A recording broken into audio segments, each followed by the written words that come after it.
All right, so we have the vote banner. It is here, or well, we don't have the vote banner yet, of course, and you can see that it is not available on the PC client, which they've already talked about. I'm sure we went over that in the patch notes if you watch those. But basically, there's going to be an icon over here on the left. You can see it, the little vote icon.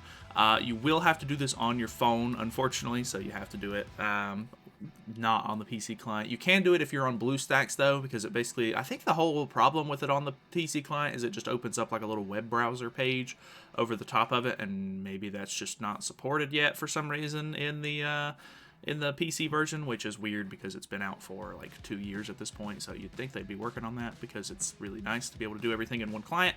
But either way, Marilli has posted the vote banner selection screen and everything on JP's version. Basically, all you need to know is that it's I think you're choosing. I think it picks the top 5 characters. I'm not exactly. I think this is just saying that it's the 4th anniversary vote banner draw. You get to vote for 3 characters per day.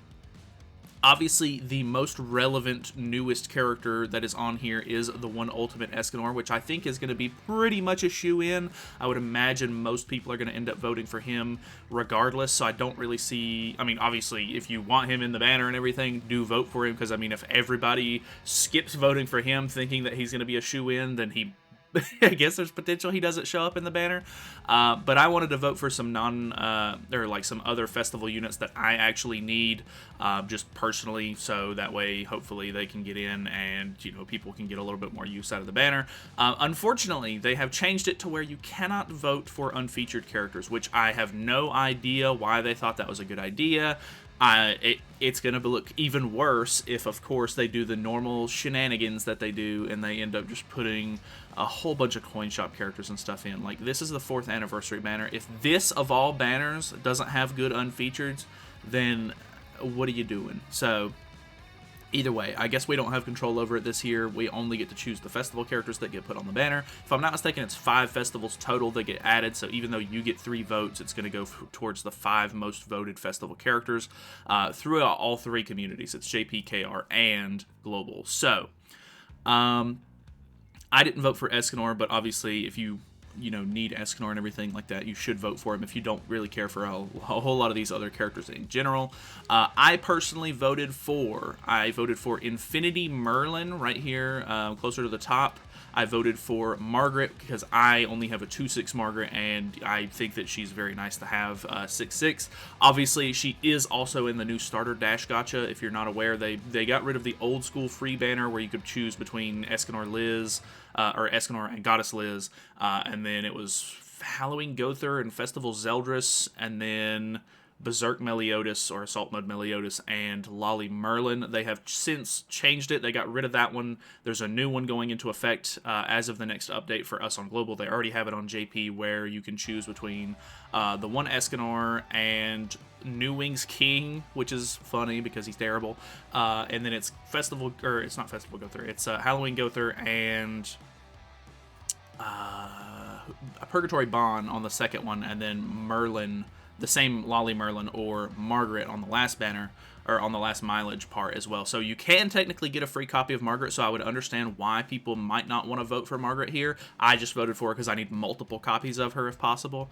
But yeah, you don't have to vote for Merlin if you don't want to. Obviously, I'm not going to sway your opinion. Vote for whoever you need or whoever you want, because ultimately, at the end of the day, if people are actually voting for characters that they need, then all of the characters that, or all of the players that actually need those characters will sort of float to the top if they get the most votes. So, yeah, you have a pretty good a selection of choices here. Obviously, the only light and dark characters you have are Escanor, you have Liz, you do have Trader Melly. I did vote for Trader Melly just because I think I have my Trader Melly at 4/6, but obviously the more ult levels, the better.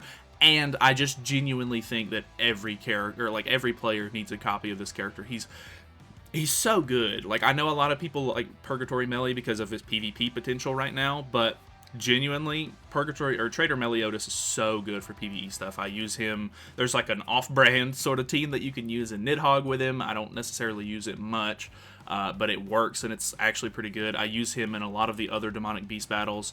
I use him in OG Demon. He's just genuinely a really, really nice PvE character to have for your box. So I highly recommend that if you want him and you need him, vote for him, because obviously I know a lot of people, miss out on these light and dark characters because of how exclusive they tend to be.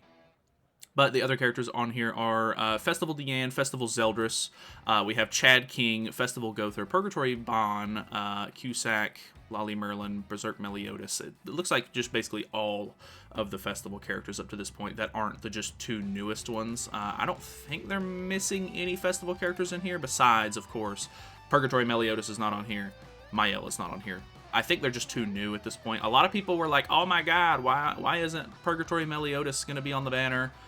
I genuinely didn't really think he was going to be. I thought that there was a really good chance that Escanor was going to be, because it was whenever Light Liz came out, it was the 3rd anniversary for JP, and the 6 months prior was Trader Meliodas, and he was on the banner. So I thought that, if they played it like they did last year, then it was a pretty much a shoe-in that Escanor should have been on the banner. He is he is able to be voted for to be on the banner, of course, which is great.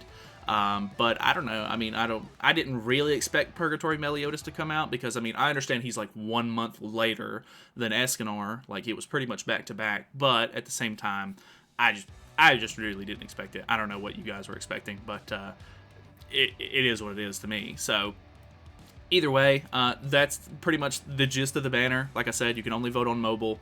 You can do 3 votes a day, if I'm not mistaken. I'm not exactly sure how long the vote lasts, because his is in Japanese, and I can't really pull it up because I don't. You can only do it on the phone, and I don't have a way to do that right now. But yeah, either way, let me know who you're planning on voting for. I told you who I was voting for. I don't know that I'm going to vote for those characters every single day. I might, just because they're really good characters. I think maybe I don't vote for Meliodas on the other days. Maybe I just vote for Infinity, Merlin, Margaret, and then maybe Escanor to give him some extra votes. But, I mean, we get the top 5 characters, so I'm hoping that Trader Melly and Escanor are at least guaranteed to be on the banner, because people should be voting for those characters, if I'm not mistaken. I hope that everybody knows that those 2 are basically the best 2 characters to get. There are a lot of rumors that Light Liz is supposed to be getting a Holy Relic. It got leaked several weeks ago at this point, so it's very possible that she'll get a Holy Relic during this new festival, and so having her on the banner might be a really nice option as well if you want to vote for her. But overall, it's just kind of up to you. Use your voting power to make a better banner for everybody. I'm really hoping, of course, that the Unfeatureds do end up being okay. Hopefully they put some Freyers, who knows, some seasonals on there, Summer Deannes, something. I don't know. They really need to put some good Unfeatureds on here if people are going to be happy with it, because they've already taken away the ability to vote for it, which is something that they normally always do. So I'm not really sure why they would do that. So far, I mean, the anniversary's looking a little weird. I think a lot of people are in like a weird spot with the game in general right now. Obviously, people aren't like crazy excited about the new K-pop character. People actually aren't as mad about it as I thought they would be. I was expecting more people to be really upset about it, but people seem to be okay with it, mainly because it's free, of course. And then on the other hand, I did watch the video, or a video on the new Final Boss Demon Chandler. That is out today on JP, and apparently the outfit does not extend to the old school Chandler, which is super dumb, because all of the Archangel outfits worked for both units, and that's ridiculous, honestly, because Chandler, the old school Chandler, is still missing cosmetics. I'm pretty sure he's missing a headpiece and a weapon, and this would have been the perfect time to like make that up, because everybody deserves to have 5 weapons, considering that's how the game works. But either way, I'm gonna stop talking about it. Either way, thank you guys so much for watching. Feel free to vote. Obviously, go on your phone. I'm sure you all have phones if you play this game, so you can get on there, make a good banner for us, hopefully, and we'll see you guys later. So feel free to subscribe, all that good stuff. Thanks for watching. Goodbye.